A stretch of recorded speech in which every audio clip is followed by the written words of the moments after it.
powerful in the universe. Hey, you're a healer, a way maker.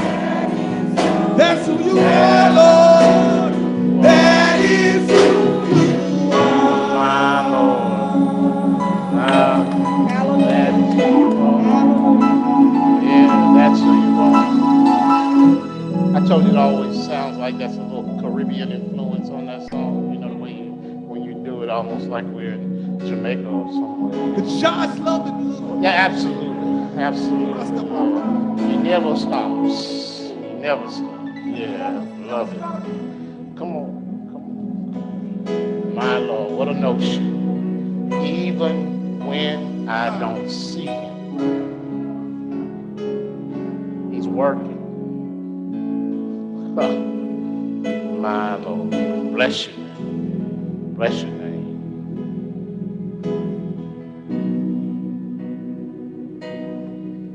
Yeah. Thank the Lord today for our praise ensemble and what they're doing today. Yeah. All those Saturday morning rehearsals and Sunday morning rehearsals make a difference. We thank y'all for that. And, you got some open mics, right? You got some open mics, right? Yeah, I got some open mics. Open mics if you come to rehearsal. Amen. Absolutely. Absolutely. Yeah. Mics are like Doritos. Fill all of them and we'll make some more. Thank God. It's good to see y'all here today. We are just glad to be here. What a beautiful fall day. Just think you got up this morning. This morning when I rode, the songwriter said, I didn't have no doubt. And you got up with the Lord on your mind. And you were intentional about coming to worship this morning. And despite the obstacles that may have been in your way, all of them moved away. Lord, let you come to be here today. And I'm so glad we met in this place. We got up with the same thing on our mind. Yeah. And I'm glad you came today. We started a few weeks ago, a sermon series. Lessons that we can learn from classic rivalries. I'm grateful that we've been able to push through 2 sermons so far. Talked about Cain and Abel and the lessons we learned from those siblings. Talked about David and Goliath, the lessons we learned from having giants in our lives. Giants, they do fall. They do fall. Today we're going to take a little different turn. Probably a non-traditional rivalry. You might say, they're rivals. They can be. And in this instance, absolutely. Today, if you will, I want to talk about Samson and Delilah. Samson and Delilah. Yeah. By a show of hands, how many of y'all know the story of Samson? Raise your hand. Look at that. One theologian referred to Samson as the Bible's juvenile delinquent. You didn't know that. Yeah. Judges is the book of the Bible that we'll be in, Judges. And if we're honest, we have to discuss that which happens from chapter 13 through chapter 16. Clearly, I can't read all that for you. But I do commend it to you for your reading. You'll find it very fascinating. The life of Samson is a fascinating. It is an exercise in something that people, I think, take for granted. By the standards, DeJuan, Samson was born with a silver spoon in his mouth. By those standards, he was born with silver spoons and ruined it. Ruined it. Yeah. So I'm going to read starting in chapter 16. I'm going to start verse 15 and read a few of those verses for you. The action verses. Ooh, there's so much action up until that point. 16 and 15, if you would, let me read it in your hearing. Then she said to him, how can you say, I love you, when you won't confide in me? This is the third time you have made a fool of me and haven't told me the secret of your great strength. With such nagging, she prodded him day after day until he was tired to death. So he told her everything. No razor has ever been used on my head, he said, because I have been a Nazarite set apart to God since birth. If my head were shaved, my strength would leave me, and I would become as weak as any other man. When Delilah saw that he had told her everything, she sent word to the rulers of the Philistines. Come back once more. He has told me everything. So the rulers of the Philistines returned with their silver in their hand. Having put him to sleep on her lap, she called a man to shave off the 7 braids of his hair, and so began to subdue him, and his strength left him. Then she called excitedly, Samson, the Philistines are upon you. He awoke from his sleep and thought, I'll go out as before and shake myself free. But he did not know that the Lord had left. I'm going to stop reading that. Some people are born into privilege with all the advantages you can think of, many advantages anyway. And even though they're born into privilege, they still can't seem to succeed. Even with all the advantages, still just don't seem to be able to be successful. But then there are others who are born just the opposite. Born to, by earthly standards, what we would say is nothing. And despite the meager beginnings, despite the humble beginnings, the humble resources or meager resources, they are able to achieve great success in life. Samson was an example of the former. Born into privilege, born into wealth by that day's standards, loved, nurtured, appreciated by his family. Everything you would call a plus in his life was there for him. And he was also born at a special time in Israel's history. Israel was working out this thing called a relationship with God, even though God had called Israel his chosen people. They were still struggling, realize what kind of relationship God expected them to have, because he had one thing in mind and they certainly had something else in mind. And so 7 times they had gone through this cycle of what the Bible calls apostasy, rebelling against God.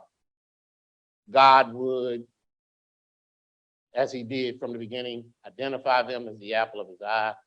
They would love him for a minute, and then they would rebel, start falling into idol worship. And God would send someone in to slap hell out of them. And they'd come back again saying, oh, we sorry. This has gone on 7 times. 7 times. This time, the Lord had allowed the Philistines, hated Philistines, to come in and to subject Israel to oppression for 40 years. they had been ruling over Israel. The Philistines were their worst enemy, and here they are now subjected to them for 40 years. It was a dark time. They needed something to change. The name Samson means sunshine. And so in the middle of this apostasy, or this dark period, God sends sunshine to Israel. Darkest days of the nation's history, and he sent them a rescuer. Now, when Samson came, he became a Nazirite based on the training he had at home and his choice. Nazirites had some very specific life guidelines that had to be followed. Nazirite, which means different or separated or set aside. First thing as a Nazirite, he was to have no fruit or wine from the vine. Could not have it. All right? No wine, no fruit from the vine. Second thing is he could not be near or touch a dead body, either animal or human. Could not be in the presence of it. And the third thing is, as an act of humility, an act of really, at that time, public scorn, he never could cut his hair. All right? These things. Now, the act of keeping his hair unshorn or uncut was an outward sign to others, but inside it was an inward acknowledgement that, Lord, I am setting myself aside for you, and my hair is an indication that I belong to you. These three things were paramount. And as he obeyed the Nazirite rules, God showed favor on him, blessed him. And the blessing specifically that Samson got from the Lord was great strength. Great strength. I mean, this is great strength. Somebody say, what did he look like? And of course, immediately, folk like The Rock come to mind. Samson looked like The Rock. And perhaps he did. Perhaps he did, have a muscular build. But I can tell you this, you and I know this just from what we read, the little bit we've read. Clearly, he didn't look too different from other men, because in the instance that I read, Delilah had to keep asking him, what's the source of your strength? So it was clearly not something that was apparent that made him super strong. All right? How strong was it? In one instance, Samson was able to alone kill 1,000 Philistines with a jawbone from a donkey. That was his weapon. Jawbone, Samson. 1,000 folks killed. That's how strong he was. They could not subdue him. Another one. Upset with the enemy, Samson physically showed them that there was no barrier that could prevent him from getting to them. So he physically lifted the gates of the city up and moved them, which I'm sure at that point provoked them to move back. Yeah, so they got a new boundary that day. And there was also a time that he confronted a wild lion and he destroyed it with his hand. So that's just it. Know this is important. Samson's strength was God-given. It was supernatural. It wasn't something he could just call upon. It was something that was given to him as a gift from the Lord. In fact, if you'll go and study those instances in these passages of scripture, when Samson exercised this extraordinary strength, it always says the Spirit of the Lord came upon him. Spirit of the Lord came upon him. But not only was he strong in body, Jared, he was also mentally strong. Oh, God had blessed him enormously. He was strong in body, mind, and spirit. Sharp-witted, loved riddles, always giving riddles, and had a great sense of humor. Can I tell you, he had the whole package. He's strong, he's smart, he's funny, he's the life of the party. And that's his problem. That's the problem. Because when you're the life of the party, at some point you got to learn that you can't party all the time. Oh, yeah, you can't. Yeah, and some of us maybe learn the hard way. Don't raise your hand. Don't look guilty. Don't cut your eyes at nobody else. Some of us learn that you can stay at the party too long. Yeah, too long. Despite all the good things that Samson has going in his life, one would think that we could continue writing the end of this story and it'd be a happy story. Guess what? It's not. This story does not have a happy ending. Does not. It's a tragedy, as a matter of fact. Because Samson went from hero to zero, from victor to the victim because of disobedience, because of defeat. He was disgraced, and destruction came into his life. With all this stuff that he started with, he still couldn't claim victory in his life. Somebody ought to say, wow. Yeah, somebody in here ought to say, I can't believe that. Somebody ought to say, uh-oh, am I in that space? Have I been given everything? Have I been set up for success? And what's expected from me based on this? Because if it can happen to Samson with all that God has blessed him with, you know sure enough, you ought to learn a lesson from his life.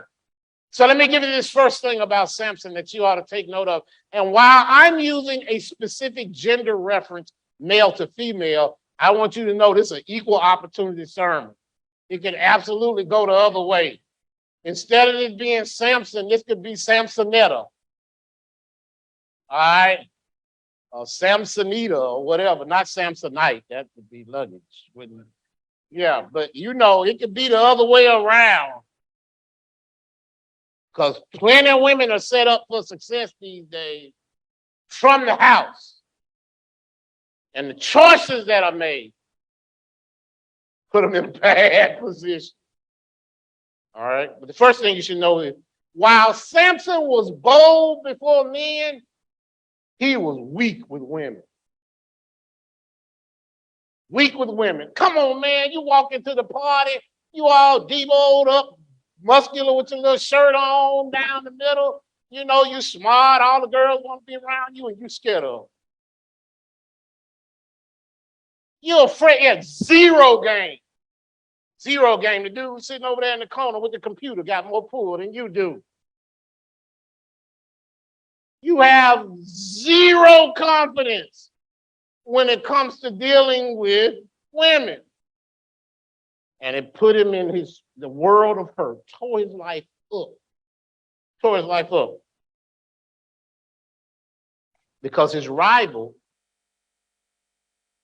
though exemplified by women, his rival was really his character. Yeah, as reflected by his relationship with women. Bold before men, weak with women, Spirit of the Lord upon him, but instead of concentrating on that which God would have him to do, he spent his life feeding his appetites. What does that mean? That means he liked to have fun all the time. Just for my information as I move along. How many of y'all like to have fun? Raise your hand. Ooh, who doesn't? Who doesn't?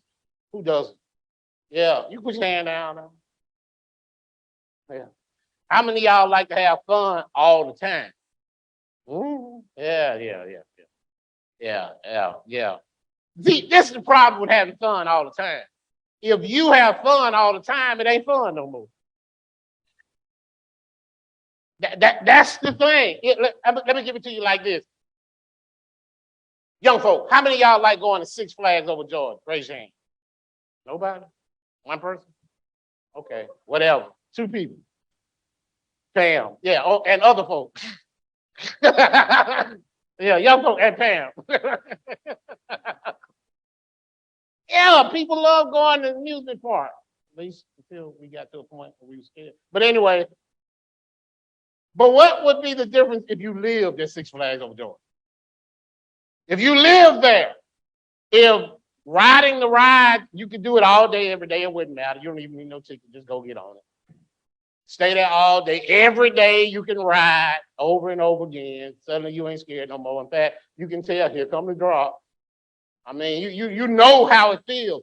Suddenly, fulfilling that all day long takes some joy from it. And it's not the same thrill that it was. If you go once or twice a year, it still has that exhilaration to it. And it's like that. I can tell you this. And I'm just gonna go and break it down. I went to college.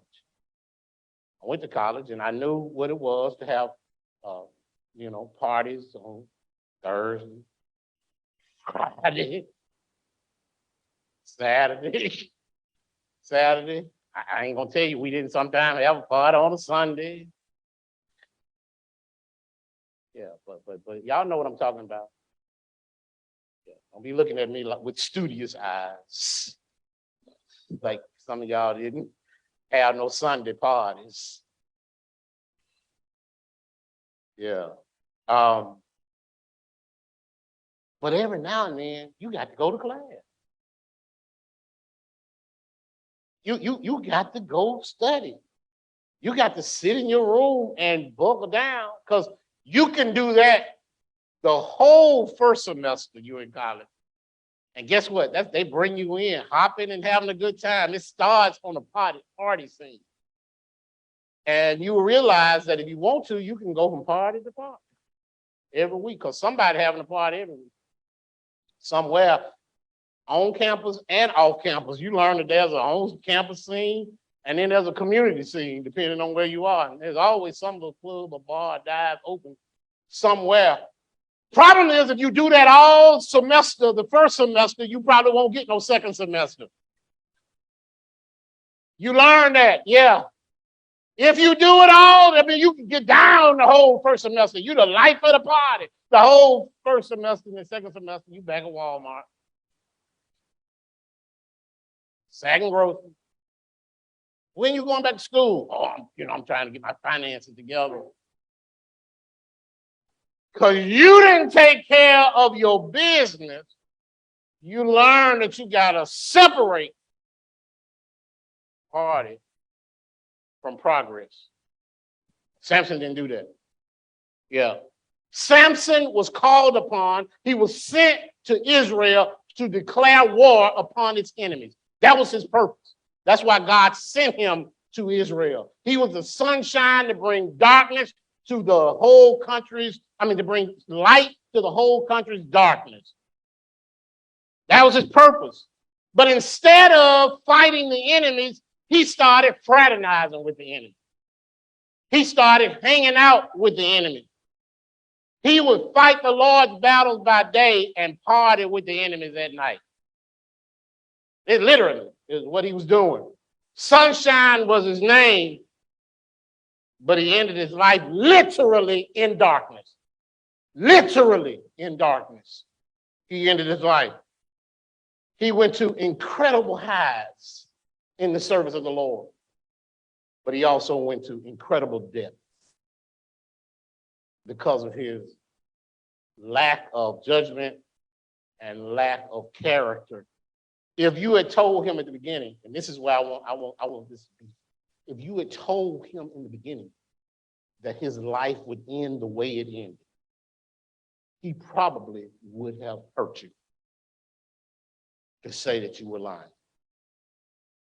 Now, Andre, make that plain. I have never met a drug addict who said, I want to be a drug addict.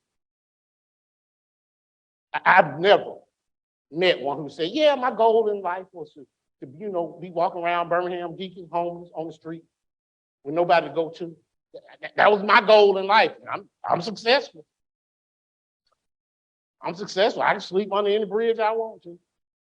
I've never seen anybody say my purpose in life is to ruin my relationship with the folk I love. I've never seen anybody say, I want to grow up feeling the need that I got to shoplift to take care of myself every day. I've never seen anybody say, I want to grow up being able to get drunk all day, every day. And getting to a point where I need alcohol like I need air. I've never heard anybody say that. And I have literally dealt with thousands of people with substance abuse problems. And all of them start out wanting to do well. And then choices get in the way. Choices sometimes other things, but choices. What are the choices? Because I told you Samson was set up for success. Let me tell you this. This is for whatever age you are. You're young, that's fine. There are 3 people sitting in your seat right now. 3 people in the seat you're in. And it is the person you are right now. Person you are right now. The one you could be for God. And the one you could be for the enemy. Question is, which one will you strengthen? Which one will you grow? Famous writer once said, the one that gets watered is the one that grows. Which one will you feed?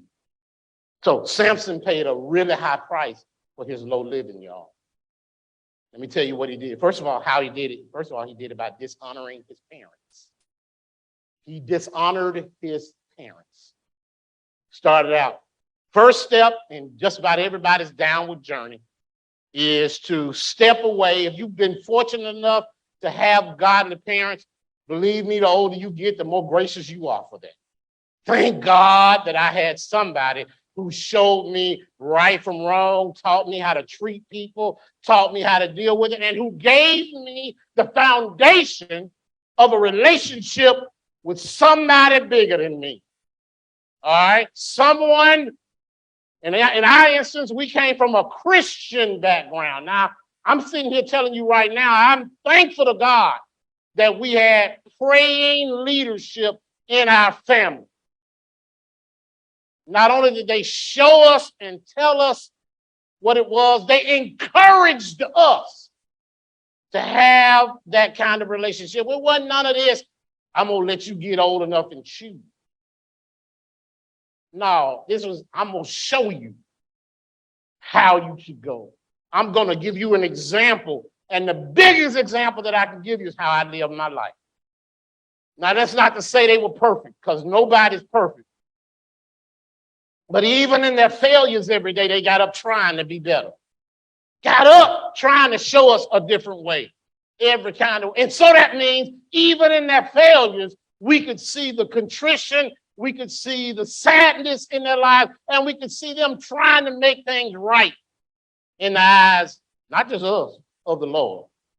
They taught us that. So, but he dishonored his parents. They placed him in the right place. They told him, Deborah, to avoid being unequally yoked. They told him that. They specifically said, do not marry outside of your faith. I know we're living in the world, but you don't have to be of the world. You don't have to sow your seed to someone who does not have the same faith system. And guess what messed Samson up? He dishonored them. Look, Scripture has told us a threefold cord is not one that's easily broken. All right? Husband, wife, God. But when God isn't holding the two of them together, it's just easy for them to become untwined. That's the complication. It's easier for them. Exodus 20:12 says, honor thy father and mother, that thy days may be long upon the land which the Lord thy God giveth thee. He says, honoring your parents brings with it its own benefit. Samson thumbed his nose at his parents and ended up dying young because of that.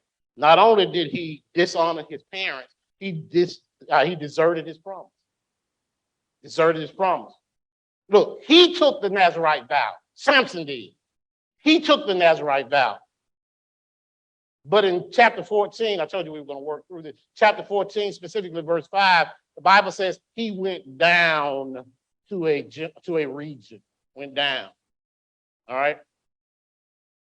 Basically, that's a metaphor for him leaving what he had. He departed from what he was used to, even though geographically it was saying he was traveling to a different place. But he really did go down. When you start running from God, I don't care where you go, you're going down. When you're running from God. You read the story of Jonah.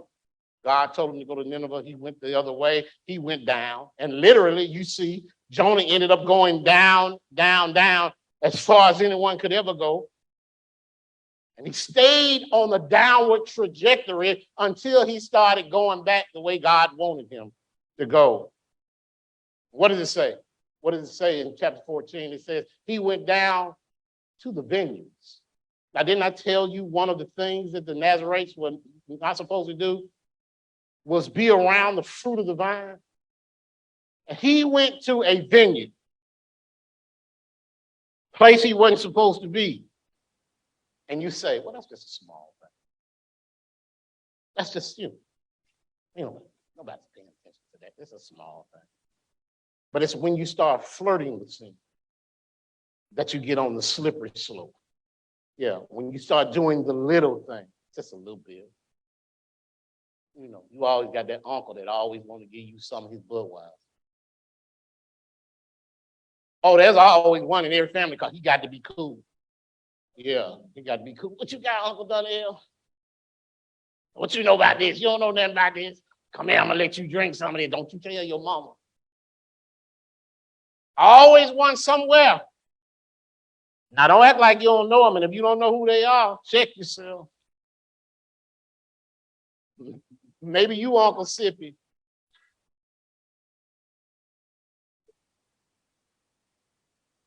Flirting with ill-gotten gain. Flirting. Yeah. Flirting with the problems that come. And I love this because, I'm going to say this. In this passage, if you look at it, he was traveling with his mom and dad. Traveling with his mom and dad. And even though his mom and dad, they loved him so much. Come on, you can't love Little Pretty so much that you start giving in to stuff that's wrong just to keep Little Pretty happy. You got to be strong and convinced that right is right, no matter how good it is. And then I'm going to go and say this right now. I probably shouldn't say this, but I'm going to say it. There's a whole lot of folk who live off the ill-gotten gain of their children. They know they're out there doing wrong, but they won't call wrong wrong because they benefit from the wrong that's going on. Yeah, because in the end, Alabama Power take money. That's money that you earn 9 to 5 or money that comes in otherwise, but it's still money. Don't compromise. Don't compromise. Don't compromise. Not only that, in that same story, it says that while they were in the vineyard, watch this, that he slipped away from his mom and daddy, and while he was there, a lion came about him. And he was able to, because of his extraordinary strength, kill the lion. And he was able to do it in such a way that his parents didn't see him. So he secreted the lion away that he killed. Yeah, because I don't care how close you and your children are, they don't tell you everything. We best friends. No, you're not. No, you're not. You're not. Because I don't have to lie to my best friend. Yeah. They love me in my ugly. The stuff I do wrong, my best friend does. So I don't have to lie to them. In fact, that's why they're my best friend. Because I don't have to lie to them. They know the secrets. Yeah. And so when you lying to your parent, can't put that best friend thing on. Yeah. And you don't want to be your child's best friend. No, no, no, no, no, no. No, because best friends don't punish each other. And sometimes you have to punish your children. And they're not going to like you when you do that. It's just not going to happen. So he hides the lion. They leave and they come back. And when they come back, the carcass is there. The lion's body is there. And he goes to it. What's he not supposed to do? So he's in a vineyard with the carcass of the lion, two things he's not supposed to do. And he starts playing with his rights. Because in the carcass of the lion, bees have built a hive. And honey is being produced in the carcass of the lion. And he takes some of the honey and gives it to his mom and dad. Ill-gotten gain. Ill-gotten gain. She thought I was making that up. That's just like paying your phone, dude. Just sharing in the ill-gotten gain. Honey from the enemy is what that is. It's sweet, but oh, it's sour. Sweet, but it's sour. The deeper you go in sin, the more blind you become. Samson was becoming more and more blind by what he was doing. So he had deserted his promise, and then he distorts his purpose. Because he starts playing games with the Philistines. Because in that same vineyard, the devil said, I'm 2 for 2. Let me go on for one more. In the vineyard just happened to be a pretty little pretty. Oh, yeah. And he likes pretty little pretty. And so he's drawn to her, so much so, the Bible says, the writer said, and he liked her. All right. So he ends up marrying her. And therein lies the problem. So he stepped away from what his parents had taught him. He's in places doing what he's not supposed to be doing. And he is now married to a Philistine woman. And he is into it immediately with her folks. They're having bad relationships. His in-laws and he don't get along because he's trying to be smarter than everybody else. Giving them a riddle that they cannot solve. Gave them a riddle that pertained to the honey in the lion. There's no way they could know the answer to the riddle. There's no way in the world they could have ever figured it out, except what he didn't realize was the Philistines pulled his wife aside and threatened to kill her and her family. And said, if you don't find out, because they had promised to give him riches if he didn't come up with the riddle. They didn't come up with the riddle. And so she goes back and she convinces him, let's just say that. She convinces him to tell him the secret to the riddle. And when she does, she goes back and tells the Philistines. They guess the riddle, thus not having to pay him the bounty he was expecting. And he's mad. So he starts tearing up his folks at their house.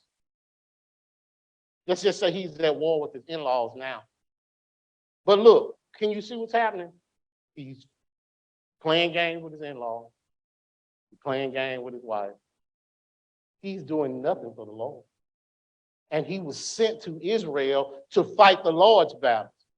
Instead of fighting the Lord's battles, he's fighting his own battles. He's playing his own games. He's completely off his purpose and using the gifts that God has given him to fight for something that doesn't even matter. This is what happens. You still have gifts. You're still smart. You still got a degree, but you ain't using it for nobody but you. You're not helping anybody else with the results of that. You're just living large. Playing games, not doing anything to benefit the kingdom, just you. And that's when you know you've distorted your purpose. And that's when you start praying that the Lord will validate your negative choice. Yeah, you start trying to jump from job to job for more money, but the more money don't come with more kingdom building benefit. It's just benefiting you. And the Lord will, sometimes in his permissive will, step back and allow you to do those things. But just because he gives you space doesn't mean you got his grace to do that. Samson's playing games, so he has distorted his purpose, and then lastly, he defied his purity. He defiled his purity. Because sin will take you further than you ever want to go. Cost more than you want to pay. That's what sin will do for you. Proverbs 5:3-5 says, "For the lips of a strange woman drop as a honeycomb, and her mouth is smoother than oil. But her end is bitter as wormwood, sharp as a two-edged sword. Her feet go down to death. Her steps take hold on hell. The devil never shows us how our story is going to end when we're in this space, y'all. No. He draws you onto the pathway and then leads you to your own devices. Not only that, one thing you should get from Samson's story is that sin is blinding. It desensitizes you as you move along. You stop feeling that sin is wrong the more you're into sin. Yeah, it becomes normal to you. And when sin is normalized, you're in trouble. You're in trouble. Yeah. You're in trouble. And Samson was in trouble. Watch this. Proverbs 6:32-33 says, "But whoso committeth adultery with a woman lacketh understanding. And he that doeth it destroyeth his own soul. A wound and dishonor shall he get, and his reproach shall not be wiped away." Samson was defiling his purity just based on his own desires. And then lastly, Samson diluted his power. So this first wife he had with the Philistines ended up, honestly, because of Samson's interaction with her, she and her whole family were killed. And he later meets his nemesis, the one who he thought was his ever-loved. I guess her name is Delilah. Delilah comes along and puts him in the same situation. Why? Because he's weak for women. And the enemy knows how to get to him now. The enemy knows who he's looking for. And so he keeps sending the same kind of women to Samson because he's weak too. He's got a woman type, and they're not holy. They don't help him. They just appeal to him from a fleshly desire, but they have no moral fiber or character. And Delilah comes to him and knows his number before she meets him. And Delilah, his wife, is able to sell him down the river for 1,000 pieces of silver. She sells him away for 1,000 pieces of silver and sets him up for the fall. Setting him up. Yeah, she finds out and uses every womanly charm she has to convince him to tell her the secret of his strength. And he starts playing with her as if he's smarter than everyone else. That's another problem. Same thing he did with the first. And she cried for a whole week. Oh, you won't tell me. You don't love me. You need to tell me. And finally, he's so weary of her asking that he tells her the secret of his strength lies in his unshorn hair. And if my hair is cut, then I will lose my strength. He is drunk with the appetites of this world. And it cost him literally his life. Because when she goes back and trades her information, you do know that the most valuable thing anybody can ever sell is information. Yeah. It's more valuable than gold to some folks. When she trades her knowledge of his strength to the Philistines, they pay her the $1,000 and they say, you got one more thing to do. All right, you got to go in there and get him drunk so we can cut his hair. And that's what she did. And when she finished, she jumped up as if he was in trouble and screamed, "Samson, the Philistines are upon you." And when he jumps up, he realizes at that moment, chapter 16, verse 20, that the Lord had left him. All this good that's in him, he gave away for nothing, literally for nothing. And they grab him and they can subdue him and they can beat him, but sunshine sees sunshine no more because they also blind him. They blind him. He has lost his strength. He's lost his sight. He's lost his way. And they throw him in the dungeon. They sell him as a slave. It's horrible what's happened to Israel's hope. Israel's sunshine is now in a dark dungeon, sold as a slave. But amazingly, while he's there, his hair starts to grow back. And his hair grows enough. And Samson does the last good thing he'll ever do. And that is pray that the Lord will give him strength to fight one more battle for him. And they bring him into the great hall. All the Philistines are there making fun of him. The one they used to fear, they now jeer. The one they used to run from, they now taunt. And he's standing there between two pillars, bound. This is what you always see on TV, or in the story. He's standing there. He prays that the Lord will give him strength, and the Lord grants him that grace. Oh, what grace! He grants him grace one more time for extraordinary strength, and Samson pulls the pillars in, and the pillars are holding the roof to the building. And so when he pulls the pillars in, the roof collapses, killing everybody in the building, including himself. That's his sacrifice. Because of the way he lived, he ultimately ended up sacrificing his whole life. Now, that ain't no celebration for him, because it did not have to be that way. He had simply followed what the Lord would have him to do. Can I tell you this? The Lord would rather forgive than judge. He would. He would rather forgive you. At any point, Samson could have gotten back on the straight and narrow, and the Lord would have forgiven him, would have blessed him, would have welcomed him back into the fold. And yet Samson couldn't see his way in time.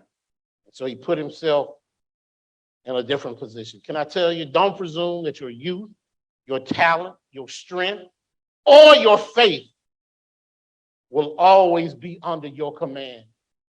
Can I tell you, no matter how faithful you are, no matter how old you are, that faith can be given to you as an extraordinary gift as well. We've studied this.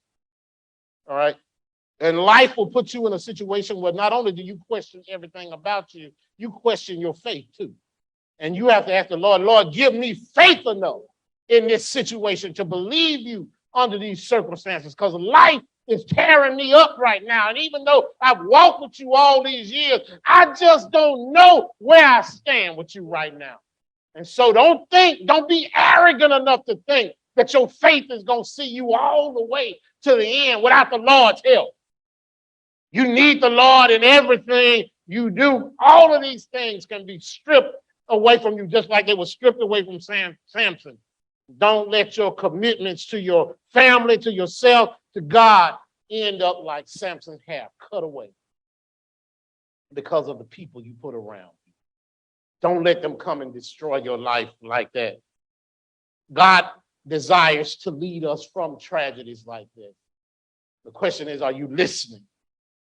Are you listening to what God has to say? He's been trying to talk to us in so many ways. He sent us so many tellers of the story, so many examples of the story, none greater, of course, than Jesus, the greatest example of how much he loves us. Do you know Jesus? In May of 2002, a man named Leonardo Diaz, who was a Colombian hiker, became lost from a group of hikers when they were on a trip in the Andes Mountains. Snowing, that was freezing, blizzard weather. They were used to some of those elements, but it had taken a bad turn. He became separated from them. And although he had the necessary supplies he thought for the normal trip they would take, seems like in the end he realized he was underprepared. He had a cell phone in his backpack. And at the time, 2002, like a lot of people, he existed on prepaid minutes on his cell phone, and they had expired. No way to signal for help. He had resigned himself to the fact that I'm not going to make it. And so he lay there in the snow, frigid weather, preparing to die, and all of a sudden, there, his cell phone rang. What in the world? Just so happened that the cell phone rang because it was a sales rep from his cell phone company trying to sell him some more minutes. Yeah. Now I'm going to slide this in here. Probably would have come up today like spam risk. Can I tell you something? You better answer that spam risk sometime, because it may be bringing what you need. I know we're in the habit of always rejecting that. And so because that phone rang, he was able to give the coordinates to the company. And it was actually Bell South. And every 30 minutes for the next 7 hours that it took them to find him, they called to make sure he was still okay. They could tell because of the temperatures and where he was that hypothermia was setting in, and he would have been in trouble really quickly if they had not found him. But the point I'm trying to make to you is this man had given up hope of ever being rescued. This man had given up any expectation that any means that he had would make the difference in his tomorrow. And out of nowhere, a phone call came. And I came to tell you today, today's message to you, if it's for you, is a phone call.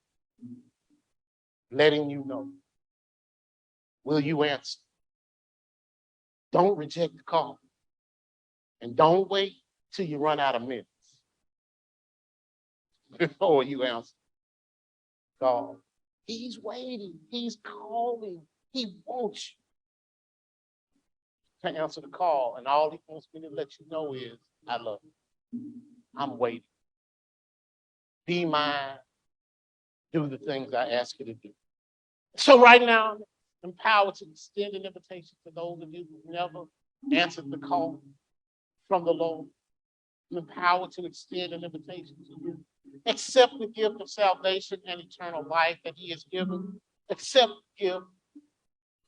Make your relationship with him a permanent one. And perhaps you've already accepted that gift, and today is the day you've been looking for. Just another turn. Somewhere to call your own. I extend that invitation to you. While the ensemble stands to sing this song, the choir stands to sing this song, the doors of our church are wide open.